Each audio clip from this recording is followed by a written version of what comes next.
Domani ad Agrigento un convegno sull'accoglienza, da chi è organizzato, su quale tema? Sì, domani c'è un convegno che è organizzato dal Partito Democratico.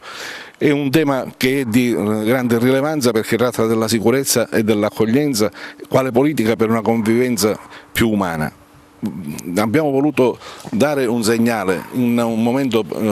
sociale, politico molto delicato, molto impegnativo, perché si vanno delineando delle situazioni che sono di particolare gravità. La sicurezza è senza dubbio un tema che bisogna sviluppare, ma certamente non può essere disgiunta dai tratti di umanità che hanno sempre contraddistinto l'Italia e il popolo italiano. Per questo abbiamo chiamato alcuni relatori, alcune personalità che ci vorranno spiegare qual è la situazione attualmente dal punto di vista giuridico, dal punto di vista umanitario e dal punto di vista della sicurezza nelle città. Infatti interviene il sindaco di Agrigento nella qualità appunto di sindaco, di membro dell'ANCI, e che ci racconterà cosa succede nelle città e cosa succede non solo nella nostra città ma in generale in tutta Italia, perché essendo un membro autorevole dell'ANCI, cioè dell'Associazione Nazionale Comuni Italiani, riporta l'esperienza anche di tutti gli altri comuni. E poi ci sarà il dottore Valerio Landri, che è il direttore della Caritas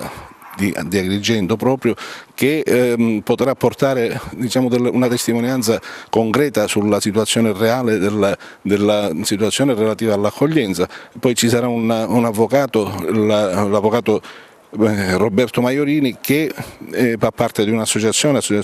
studi giuridici italiani e che ha un'esperienza specifica in tema di immigrazione, e poi vi saranno un deputato del Partito Democratico che è Fausto Raciti, il vice segretario regionale del Partito Democratico Antonio Rubino, e concluderà i lavori dopo un dibattito che speriamo si possa sviluppare il segretario regionale, e cioè Davide Faraone del PD. Il tema della sicurezza è un tema sentito anche ad Agrigento, però il PD non è tanto benevole con il decreto Salvini. Ma certamente, stiamo assistendo non solo ad Agrigento, o non tanto ad Agrigento, ma anche in altre città,